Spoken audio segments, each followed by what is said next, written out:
दोस्तों स्वागत है आपका रेल अपडेट के एक और फ्रेश एपिसोड में। उम्मीद है आपको वीडियो काफी ज्यादा पसंद आने वाली है। हालांकि दोस्तों आज की वीडियो पूरी कोशिश है कि आपको टाइम से दे दी जाए। देखते हैं क्या होने वाला है, क्योंकि अभी तो मैं वीडियो सिर्फ शूट ही कर रहा हूं। दोस्तों आज की जो पहली अपडेट है उसके बारे में बात कर लेते हैं। आती है आगरा मेट्रो को लेकर। आगरा मेट्रो का जो आपको ऑन ग्राउंड काम है वो दिसंबर 2020 में देखने को मिल जाएगा। तो ये एक अच्छी अपडेट है, क्योंकि बताया जा रहा है कि जो अभी जो यहाँ पर डिपो बनना है, यानी कि जो आगरा मेट्रो के लिए डिपो बनना है उसके लिए जो काम है वो शुरू हो चुका है। यहाँ पर जो मिट्टी के सैंपल है वो ले लिए गए हैं, उसके बाद में टेस्टिंग वगैरह होगी और जो काम है वो शुरू कर दिया जाएगा। हालांकि आगरा मेट्रो जो बनाई जा रही है इसमें 2 कॉरिडोर रहने वाले हैं, जिसमें एक 14 किलोमीटर का रहेगा और एक 16 किलोमीटर का रहने वाला है। अब देखते हैं आपको आगरा मेट्रो कब तक देखने को मिलेगी। जैसे ही आगरा मेट्रो बन जाएगी आपको बहुत ज़्यादा फायदा मिलेगा। बेसिकली जब आप आगरा घूमने जाते हैं उस समय पर तो आपको काफ़ी ज़्यादा जो फायदा है वो मिल जाएगा। दोस्तों नेक्स्ट अपडेट के बारे में बात करते आती है आला हजरत एक्सप्रेस ट्रेन को लेकर। मैंने आपको बताया था कि जो आला हजरत एक्सप्रेस ट्रेन है और इसी तरीके से बरेली और नई दिल्ली के बीच में चलने वाली इंटरसिटी एक्सप्रेस ट्रेन है, तो ये जो दोनों ट्रेनें थी ये चलने वाली थी। तो हालांकि अभी जो अप्रूवल मिला है वो आला हजरत एक्सप्रेस ट्रेन को मिला है। आपको आला हजरत एक्सप्रेस ट्रेन 25 अक्टूबर से देखने को मिल जाएगी। तो आप इस ट्रेन में जो सफर है वो कर सकते हैं। फाइनली ये जो ट्रेन है लौट चुकी है और साथ ही जो पैसेंजर ट्रेनों का प्रपोजल भेजा गया था तो उसका भी कुछ भी पता नहीं चल पाया है।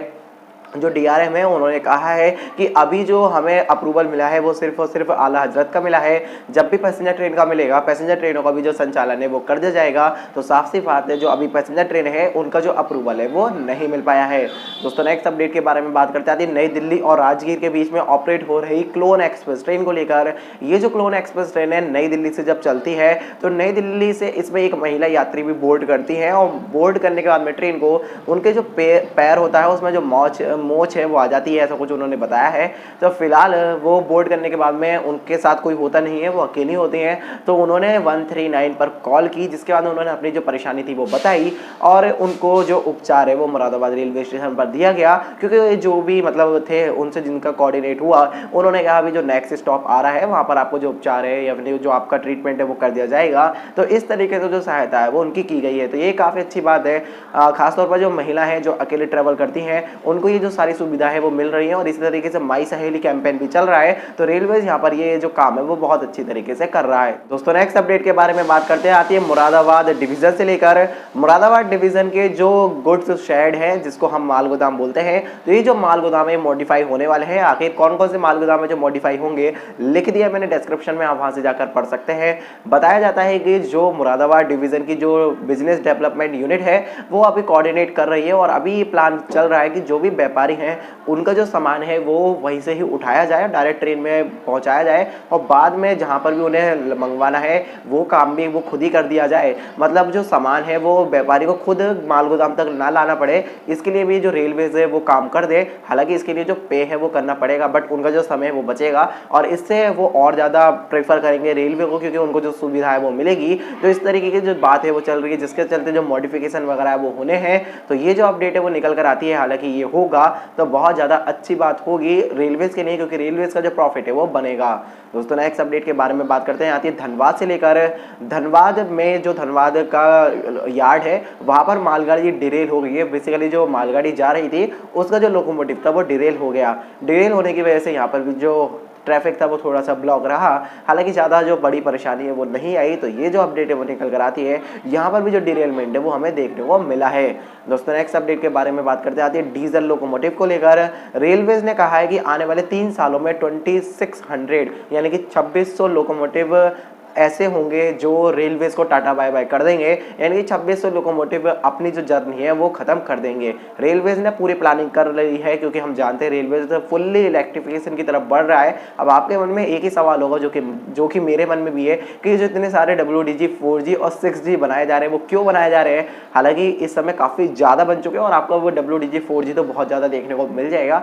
हालांकि इसके ऊपर जो स्टेटमेंट ये आता है कि जो रेलवेज है वो ये कहता है कि हम एज अ बैकअप भी कुछ लोकोमोटिव रखेंगे अब मुझे लगता है कि जो लोकोमोटिव बन गए हैं वो थोड़े से ज़्यादा है, मोर देन इनफ है, बट ठीक है, ज़्यादा होने में फ़ायदा ही होता है, कभी भी कम नुकसान तो नहीं होता। लेकिन 2600 लोकोमोटिव जल्द ही रेलवेज को बाय बाय कह देंगे, जो कि एक अपडेट निकल कर आती है। इसका मतलब इलेक्ट्रिफिकेशन अब दूर नहीं है। दोस्तों नेक्स्ट अपडेट के बारे में बात करते आती झांसी से लेकर। झांसी में एक नई फैक्ट्री लगाई जाएगी जो कि रेल कोच को नवीनीकरण के लिए होगी, यानी कि रेल कोच रिफर्बिशमेंट के लिए जो एक फैक्ट्री है वो लगाई जा रही है। इसका जो भूमि पूजन है वो कल फ्राइडे के दिन कर दिया गया है, तो ये काफ़ी अच्छी बात सामने निकल कर आती है। हालांकि इसके ऊपर काफ़ी समय से अपडेट आ रही थी, बट फाइनली भी जो भूमि पूजन है वो हो गया है। जल्दी इसका हमें जो कंस्ट्रक्शन है वो होता हुआ दिखेगा। यहाँ पर जो रेल कोच ऑलरेडी होते हैं उनको नवीनीकरण किया जाएगा, मतलब जो उत्कृष्ट प्रोजेक्ट चल रहा है हो सकता है उसी के लिए जो फैक्ट्री है वो बनाई जा रही हो। दोस्तों नेक्स्ट अपडेट के बारे में बात करते आती है 025 जो कि एक ट्रेन है, ऑपरेट हो रही थी कामाख्या से लेकर लोकमान्य तिलक टर्मिनस के बीच में। तो ये ट्रेन जब अपने रन पर थी तो हुआ कुछ ऐसा कि ये ट्रेन डीकपल हो जाती है। डीकपल होने की वजह से फिलहाल अच्छी बात बस यही रही, ट्रेन डिरेल नहीं हुई। अगर ट्रेन डिरेल हो जाती तो एक काफ़ी बड़ा एक्सीडेंट हमें देखने को मिलता। अब ये जो ट्रेन है ये भी एलएचबी कोचों पर चलती है। अब आप देख ही सकते हैं जो एलएचबी कोच है इनमें हमें पहले भी बड़ी शिकायत देखने को मिल रही थी कि जो कपलिंग थी वो टूट रही थी, और अभी फिर से जब से ट्रेन दोबारा चलनी शुरू हुई है सेम जो कंडीशन है वो हमें देखने को मिल रही है। अब इसके ऊपर क्या करता है रेलवेज वो तो हमें आने वाले समय में ही पता लग पाएगा। दोस्तों नेक्स्ट अपडेट के बारे में बात करना आती है 2 पैसेंजर ट्रेनों को लेकर। लखनऊ सहारनपुर पैसेंजर और इसी तरीके से ऋषिकेश बांदीकुई पैसेंजर ट्रेनों को दोबारा से चलाने की जो मांग है वो की गई है। इसके लिए जो भैया ज्ञापन वगैरह होता है, यानी कि जो प्रपोजल है वो भेजा है, देखते हैं इनको जो मंजूरी है वो मिलती है या नहीं मिलती। हालांकि मुझे लगता है जो पैसेंजर ट्रेन है वो अभी हमें नहीं देखने को मिलेगी, नेक्स्ट ईयर ही जाकर जो पैसेंजर ट्रेन है वो देखने को मिलेगी। बिहार में क्यों चल रही है उसका स्पेशल रीजन हम सब जानते ही हैं। दोस्तों नेक्स्ट अपडेट के बारे में बात करते आती है आगरा कैंट रेलवे स्टेशन से लेकर। आगरा कैंट रेलवे स्टेशन पर कुली विश्राम गृह को ओपन कर दिया गया है। ये जो है ये आगरा डिवीजन के जो डीआरएम है उनके द्वारा किया गया है, जो कि काफी अच्छा स्टेप है। यहाँ पर जो कुली है वो रेस्ट कर पाएंगे। बेसिकली उनके लिए जो एक रेस्ट हाउस है या फिर हम कहें वेटिंग रूम टाइप से बनाया गया है और इसको ओपन कर दिया गया है। तो यहाँ पर जो भी कुली है उनको जो फायदा है वो मिल जाएगा, जो कि एक अच्छी बात हम कह सकते हैं। दोस्तों नेक्स्ट अपडेट के बारे में बात करते हैं आती है कानपुर एमईएमयू शेड को लेकर। कानपुर का जो मेमू शेड है वो बताया जा रहा है जनवरी 2021 तक ओपन कर दिया जाएगा, क्योंकि यहाँ पर जो काम है वो बहुत तेजी से चल रहा है। इतना मतलब जो स्पीड को देखते हुए अनुमान लगाया गया है कि जनवरी 2021 तक इसको ओपन कर ही दिया जाएगा। दोस्तों नेक्स्ट अपडेट के बारे में बात करते हैं रेलवेज की वैकेंसीज को ही लेकर। रेलवेज में पिछले कुछ समय पहले, ये 1 साल हो गया है, यहाँ पर ग्रुप डी के लिए 1 लाख से ऊपर ज़्यादा जो पद है उन पर वैकेंसीज, मतलब जो वैकेंसीज थी उनका जो नोटिफिकेशन था वो आया था।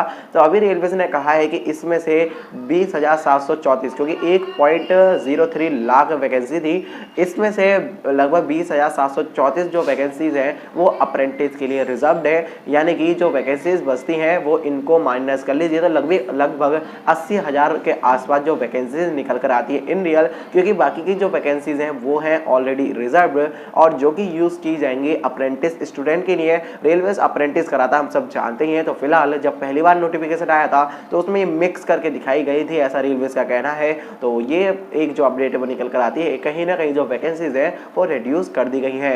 दोस्तों आज की जो फाइनल अपडेट है उसके बारे में बात कर लेते आती है मुंबई लोकल को लेकर। मुंबई लोकल में अब जो प्राइवेट गार्ड है वो भी ट्रेवल कर पाएंगे। प्राइवेट गार्ड को भी जो अनुमति है वो दे दी गई है, यानी कि जो प्राइवेट गार्ड है अब वो भी एसेंशियल स्टाफ में ही काउंट होंगे मुंबई लोकल में सफर करने के लिए। तो ये थी दोस्तों आज की सारी अपडेट। उम्मीद है आपको वीडियो काफी ज्यादा पसंद आई होगी। अगर आपको वीडियो पसंद आई है तो वीडियो को लाइक कर सकते हैं, शेयर भी कर सकते हैं। बाकी अगर आप चैनल पे नए हो तो चैनल को सब्सक्राइब भी कर सकते हैं। मिलते हैं आपसे नेक्स्ट वीडियो में, तब तक के लिए bye bye and take care all of you.